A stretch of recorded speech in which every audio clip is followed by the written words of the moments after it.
soko. Nikasikia wamesema socks, tropical biscuit, chuku karanga, mais, smoky sausage. Zote ni lugha ya biashara, but John 3:16 ni lugha ya wokovu kwa kuliko jikokoa. I'm Jesus holy.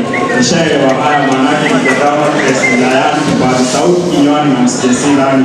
Redemption ilianza time walihit hizo nail kwa cross, but kwa hiyo cross ndo hesabu ya siri ilifanya minor salvation ikawa bure. Safari kwa mwoko wa jahazi, but God kwa meli kwanza ya Noah. Kidogo Yesu ashalipa, wawili destination ni Mount Ararat. Alifrag universe, at least the race iwe seamless. Akasave mankind is so humble kama alivumilia kuosha wanaume miguu. This Christ that saves and serves is the one that I wanna serve for eternity. Yani strong zaidi ya steel bars, his love will never cease, it's forever ablaze. Simama aliguza akapona heart disease, alifunza majamaa beatitude milimani kwa base. Alidedi but he rose. Socks, tropical biscuit, kukaranga, mais, smoky sausage. Zote ni lugha za biashara, but John 3:16 ni lugha ya wokovu kuliko jikokoa.